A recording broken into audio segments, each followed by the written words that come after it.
What's going on with you guys? You know who it is. It's your boy John Mike. Today we're going to be talking about these 4 in-ear monitors. I've been doing review videos on them all week long, talking about these different in-ear monitors and what I think about them and all of that good stuff like that. So I wanted to do a really quick video just kind of covering these 4 and my thoughts about them. So we're going to kind of jump into it and dig into it. So I'm going to start from left to right and kind of go and give my opinion of these, and after using them and all of that stuff like that. So the first pair here is the ZS10. I've actually had these in-ear monitors for about a year. I got these last year. I've been using them faithfully for the last year and have absolutely enjoyed these. These have been the best up to this point that I have used out of the entire KZ series of in-ear monitors. So I was very impressed with these. Now, with that said, the major con to the ZS10s is that the size of them, they're very bulky. And so when they're in your ear, they feel weighty and bulky and heavy. And I tried different tips and things like that, but they would, still kind of feel weighty and still would never feel just 100% comfortable or whatever the case may be. Now, I've talked about the cable that came with my ZS10s, which is this cable or whatever, and it has the traditional kind of plug in here. And you can just plug it in like right there. But one thing, I don't know if it's the connector itself or the just the input part, right there or whatever. But it just is very loose. Like I could pop this thing in and pull it out like that. I mean, it's just like it's no like strength in the connection. So it popped out.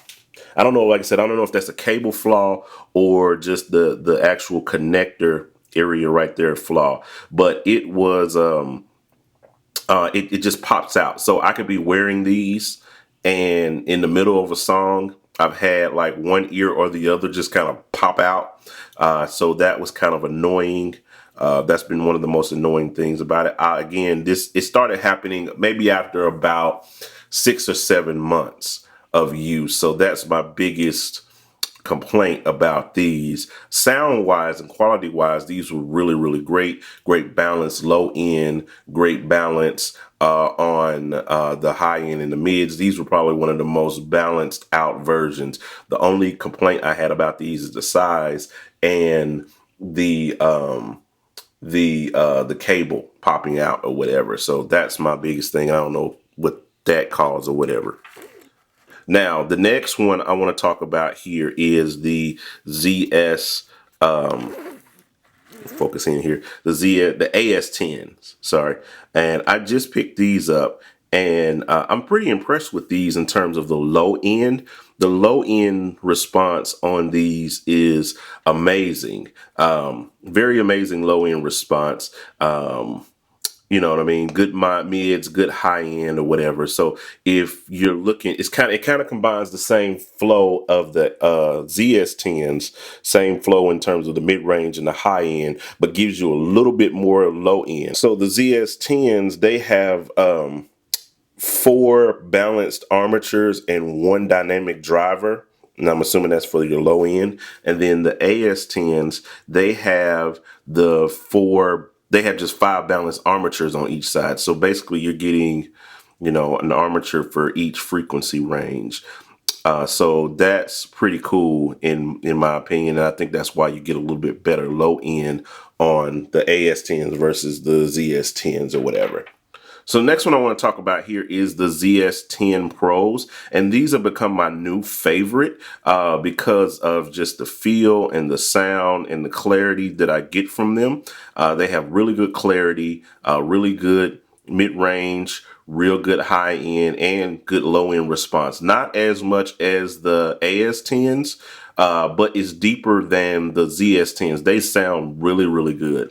I mean, really, really good. To me, these are the best sounding ones because they're the most balanced. Like the low end isn't too over accentuated. The high end isn't too over accentuated. Neither is the mid range. It just sounds really balanced across each one of the frequency ranges, which as a guy that's using in-ear monitors for church to, play and hear and listen to my tracks and things like that, and just casual listening, I want something that's got more of a flat response, but gives me good presence on each frequency, and that's what these do.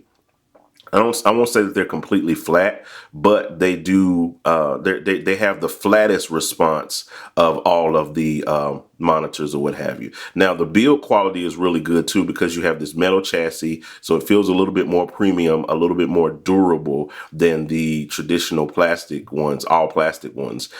So we'll see how that fares over time. But I really love the flow of it and how it feels. It's not as bulky as the ZS10s, the regular 10s, as you can see. They're not as big and as fat and as thick even, you know what I mean? Look at how thick that ZS10 is. That ZS10 is like a monster thick. And this is not as thick as this is. Neither is it as thick as the AS10s. It's a little bit thinner than the AS10s are. So it feels really, really good in your ear, really, really comfortable feel and fit. So I really, really enjoyed this one. And the other thing I love the most about it is the cable feels a little bit more durable than the traditional ZS10 cable. And I've talked about that because you got this flow here that's a little bit tighter. It's a little bit tighter and more snug of a fit. Let's see if I can get that in focus for you guys. It's just a whole lot more of a grip on there. And we'll see how that fares over time. And this is more thicker. This actual, the I don't want to call it a handle, but the little, part right here that connects this part. It's on there and it's thicker and more reinforced than the traditional one. If I bring that up and put this up here in conjunction with that, you'll see what I'm talking about. This is thin, this is thick, more reinforced. Feels like it's going to be more premium and more durable as time is going to wear on. And lastly, I want to talk about this guy, which is the ZS7. New kid on the block, I think. And they got a couple of other ones coming out. But this guy right here is reminiscent of the old ZS5s, ZS6s, ZSA kind of style of in-ear monitor. Feels really good when it's in the ear because it's the smallest. If I compare it to the the ZS10s, the thick boy, the fat boy, versus this one, it's like its little teenage brother. But this thing has the most bass low-end presence of all of these, the best low-end presence of all of these ears. I'm really impressed by the low end on it. So if you're a guy or gal or person who really enjoys the low end punch, and something, maybe you're, if you're using these as in-ear monitors for live, maybe you're a bass player, maybe you're a drummer and you really enjoy having that extra thump, in your ears, that extra low end thickness, then these are going to be, and even if you're a keyboard player, keys player, whoever, if you're the guy or the person who really enjoys the low end punch, then these are the ones that you're going to want to invest in, because all of these have the same price range. All of these live in the $44, $45, $40 to $60 range of in-ear monitors. So they're all, comparably priced, in the same price range or whatever. So you can kind of take that for what it's worth. But I really enjoy the low end punch that I get from these. So they're worth it, in my opinion, just for that little bass boost that you get, so to speak, just out of these. And they feel really comfortable when you put them in the ears because of the size. Now, they do have these little sharp edges, and that's going to vary. That's a subjective thing because they have these kind of little grooves right here, and they can tend to dig into your ears over long periods of time, long periods of wear. they can feel a little bit sharp in your ears. And that's just me. That's gonna vary on which type of ear that you have, what type of ear you have. It's gonna be different regardless of the fact. But I really enjoyed the low end on these, and they're worth it, in my opinion, to keep around just for the low end. Now, out of all of these, the favorite is this one. This is the most balanced, and I really love this one. If I had to pick a winner, I would pick this one. I would pick this one because of the durability, because of the balance of the sound, and just the clarity that I get from that. You know, and that's just become my new favorite. Now, all of these again are comparatively. All of these are comparably priced.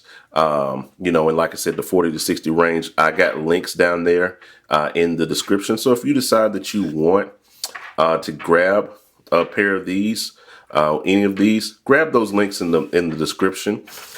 It really helps the channel out when you do that. So they're affiliate links, so it gives me a little bit of a kickback and kind of helps me continue doing these videos at the level and the quality and the clarity that I do them in. So I appreciate you guys hanging out. Appreciate you guys doing, sitting around and listening to me ramble about these in-ears. And we'll talk to you guys on the next video. Hit the like button, the share button, the comment button, all of those buttons that do things on the video. And we'll see you then. All right, holla at your boy.